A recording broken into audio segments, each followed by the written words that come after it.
Derecho y otras disciplinas, bienvenidos nuevamente a esta segunda parte del video. Vamos a ver cómo se probó y cómo se acreditó este abuso con acceso carnal del 119, tercer párrafo.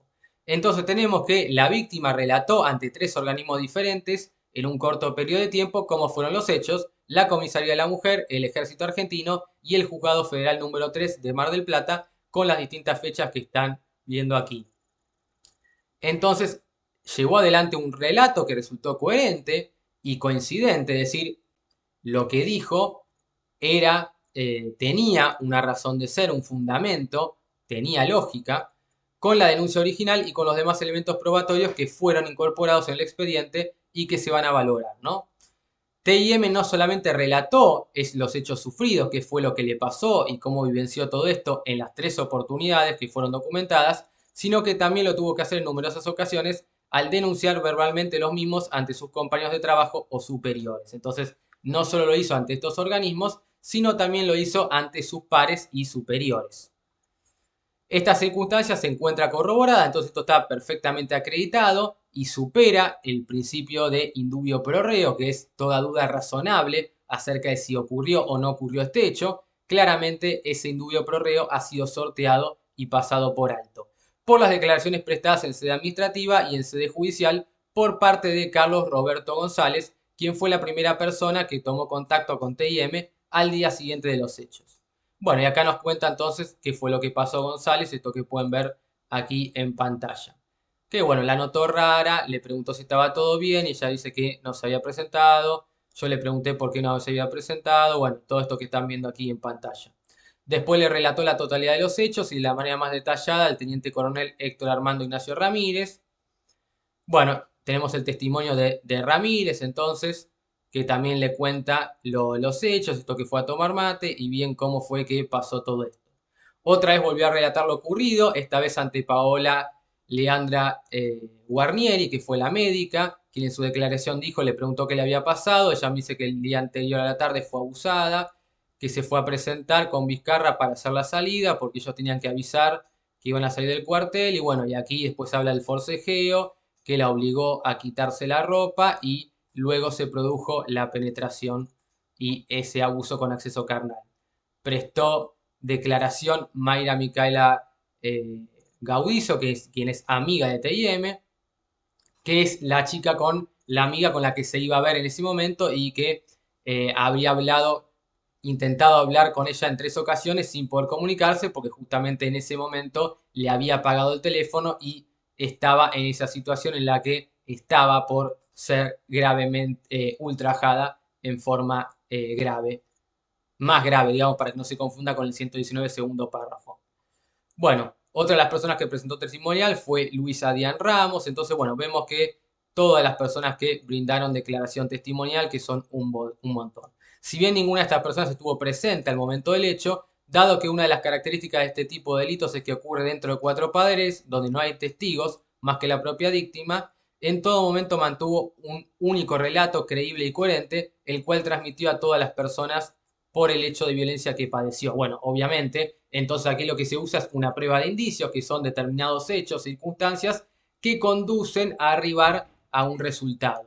Un resultado que es lógico porque el relato, como dicen aquí, es totalmente creíble y coherente. Entonces, para la condenar aquí se ha discutido, pero muchas veces alcanza con el solo relato de la víctima, porque como esto sucede en un lugar cerrado, totalmente privado, sin que nadie pueda ver o acceder, no queda otra que la declaración de la víctima y por supuesto la defensa por parte del imputado, que igual en este caso reconoció el hecho.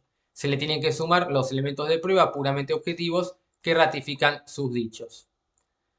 Bueno, no se pueden obtener las cámaras de seguridad, pero sí prestaron declaración los testigos Ponce y Ayala, quienes observaron las cámaras de seguridad y realizaron anotaciones de los momentos en que veían a TIM o a Vizcarra. Bueno, y todo esto, digamos, termina coincidiendo con el relato que efectúa TIM. También hubo un estudio médico legal realizado el día después por la doctora Andrea. Entonces tenemos declaración testimonial, tenemos perito médico que eh, inspeccionaron a la víctima para ver si tenía lesiones compatibles justamente con acceso carnal y esto quedó demostrado, ¿no? Existía una eh, equimosis en la región paragenital y que TIM presentaba un relato coherente y concluyente. Textualmente, la profesional expresó como conclusiones médicas legales signos compatibles con abuso de tipo S con acceso carnal. Entonces, para la perita médica interviniente, había signos que eran compatibles con este delito de abuso con acceso carnal. Bueno, y esto se corrobora a través del informe realizado por la licenciada en psicología. Entonces tenemos una perita médica y una perita psicóloga o licenciada en psicología, Gabriela Saiz, que también termina corroborando esto mediante un informe y nos dijo posee sintomatología acorde a haber sufrido un trauma psicológico, como puede ser una situación de abuso de este tipo. Bueno, entonces quedó claro de la prueba testimonial y de la prueba pericial de estas expertas médica y psicóloga intervinientes que claramente estuvimos frente a un caso que pudo acreditarse, ¿no? Cita el presidente Ferrou, Orsusa, entre otros. Queda claro en este caso que las declaraciones prestadas por TIM resultan coherentes y coincidentes entre sí, ya sea cuando las realizó ante autoridades o cuando relató los hechos a su compañero de trabajo, o eh, a la vez que resultaron corroborados por los demás elementos probatorios incorporados en la causa. Entonces, su relato es lineal y coincide tanto con los tres organismos, la comisaría, el juzgado, sus compañeros de trabajo, sus superiores, la psicóloga interviniente, la médica interviniente. Entonces, en todo momento sigue el mismo relato y no hay ningún tipo de contradicción, por lo cual queda, como yo les digo, a través de una prueba de indicio, me parece que queda claro esto que se produjo por la prueba presentada, sumado obviamente al relato por parte de la víctima, ¿no? Bueno, eh, este tipo de hechos, como el que está siendo juzgado en la presente causa, en general se dan en un espacio de privacidad y reserva, en donde el autor se aprovecha de esa situación para la comisión del delito, lo que genera realmente una dificultad para que existan otros testigos o pruebas que corroboren los hechos, más allá de la declaración de la propia víctima. Bueno, por eso en otras ramas del derecho se utiliza la teoría de la carga dinámica, que es quien prueba en mejores condiciones. Aquí en el derecho penal no, pero sirve esta prueba de indicios y obviamente el relato de la víctima y el hecho de que mantenga un relato lineal que sea obviamente creíble, concordante con los hechos, obviamente, con lo ocurrido, ¿no? Entonces quedó esto evidentemente probado y obviamente se tiene que tener en cuenta que esto ocurre dentro de un marco de privacidad y en este caso de extrema vulnerabilidad o aprovechamiento de ese abuso de autoridad o situación de superioridad en este caso hay que sumarle el engaño, la violencia, todo eso para mí como agravantes, por eso yo critico claramente la pena, ¿no? Entonces aquí para los magistrados queda claro que desde la óptica de la sana crítica se supera el principio de duda razonable. Recordemos que en caso de duda se falla a favor del acusado. En este caso no hay ningún tipo de duda y que resulta claro que ese abuso sí existió. Bueno, los doctores tanto Falcone como Ruiz votan en igual sentido por los mismos argumentos. Luego, bueno, aquí va a hablar acerca de la participación criminal. Bueno, no nos vamos a detener en esta parte la, de la participación criminal, pero bueno, hasta aquí entonces podemos ver que claramente por las pruebas periciales y demás queda esto claro. En cuanto a la calificación legal, esto sí nos importa. Tal como fue encuadrado por el fiscal al momento de presentar el acuerdo de juicio abreviado, entiendo que el hecho configura el delito de abuso S con acceso carnal previsto en el artículo 119, tercer párrafo del Código Penal. En ese marco, el fiscal discrepó parcialmente, es decir, para el fiscal la calificación asignada en la instancia anterior con relación al agravante establecida en el cuarto párrafo del inciso del artículo 119, para él hay un agravante, no solamente no se aplicaría el 119 tercer párrafo, sino que hay un agravante con respecto al cuarto párrafo inciso D, por considerar que el hecho de que Vizcarra apoyara su arma reglamentaria sobre la mesa no lo realizó con fines de amedrentamiento, sino que constituyó un acto necesario para ejecutar el hecho juzgado. Bueno, interesante aquí la postura del fiscal. Yo había dicho otra cosa, pero bueno, puede ser que en este punto tenga razón. Ahora bien, teniendo en consideración la calificación legal asignada, ha quedado acreditado en el autos el modo comisivo del hecho, que es la violencia. Entonces, claro que se utilizó la violencia, para mí también el engaño, porque le dice vamos a tomar unos mates y no es así. Entonces, para mí está presente el engaño, además de la violencia, como modo comisivo. Yo sumaría los dos, engaño y violencia. Al respecto, creo necesario mencionar que no coincido en este punto con lo que sostiene cierta doctrina en cuanto a que el propio significado corriente del término violencia supone o presupone la existencia de una oposición de la víctima que se quiere vencer mediante este ejercicio. Bueno, aquí es lo que se discute, si resistencia o no por parte de la víctima. Para mí es irrelevante el hecho de agarrar a una persona por más que no se resista, porque tal vez no se resista por una cuestión de miedo o porque tiene justamente miedo a recibir represalias, pero eso no quiere decir que consienta el acto, así que yo estoy de acuerdo con el fiscal en este punto. Consecuentemente, no existirá abuso si la víctima, pudiendo hacerlo, no expresa de alguna manera su voluntad de oponerse al acto sexual, es lo que sostiene aquí de Alessio Andrés en la jurisprudencia que se cita. Como sostiene Catherine McKinnon, no podemos exigirle a una víctima de B probar que no existió una relación que fuera consentida, probar que se utilizó fuerza y que la víctima se resistió. Bueno, totalmente de acuerdo. Ante esa situación es totalmente innecesario que la víctima acredite o pruebe todas estas circunstancias. No podemos considerar que si no hubo suficiente fuerza, coacción o violencia para superar la categoría de tipo consentido, no exista la B. Me parece perfecto, totalmente de acuerdo. Si bien en este caso concreto sí quedó demostrada la utilización de fuerza física por parte de Vizcarra, me parece necesario dejar aclarado que las propias características de este tipo de hechos, es decir, de los delitos contra la integridad S, implican directamente violencia contra la mujer, claramente, porque para poder llevar adelante un delito de estas características es necesario someter a la mujer bajo su voluntad, obviamente ejerciendo violencia, realmente violencia física, psicológica, para poder, primero una previolencia física si se quiere, o psicológica, para consumar el delito y pasar a la violencia de tipo S, obviamente.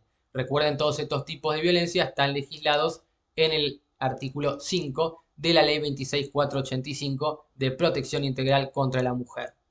Otra de las modalidades comisivas mediante la cual Vizcarra se valió para la comisión del hecho, por el cual ha sido juzgado, fue el abuso coactivo de una relación de autoridad. Claramente, esto es lo que le decía.